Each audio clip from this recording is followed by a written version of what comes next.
So imagine there's a 13-year-old girl, and she has grown up on the other side of the tracks. She has been physically, emotionally, sexually abused by the men in her life, her entire life. Now, what I'm about to take you through, I'm just going to tell you in advance, is difficult. But I think it becomes a thought experiment to think about some really truths in the Christian faith. So imagine this 13-year-old girl. She's been abused as long as she has a conscious memory. Gets an invite to her local church that's in her neighborhood. And she goes, and there she encounters a real community of people that are honest and are kind and show her real genuine love. So she starts going to the youth group, and there she finds teenagers that accept her and love her. And at one particular youth group meeting, she hears the gospel for the first time. The honest, true, authentic, apostolic King Jesus gospel. That God created and God sent His Son into creation to proclaim the kingdom of God.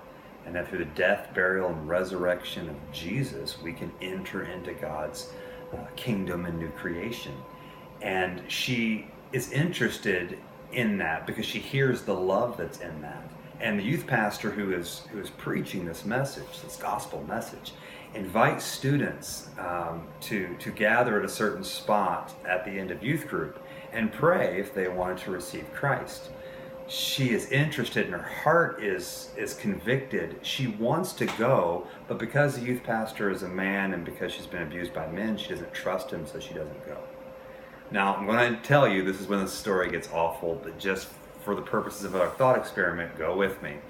So she has to walk home after youth group one night, and her mind is filled with these ideas of God and His creation and His love. She doesn't know what to do with them. But on her way home, the sun has set, and a car slows up next to her, stops. Two men abduct her, and they carry her out to the woods, and there they torture her, rape her, and she eventually dies.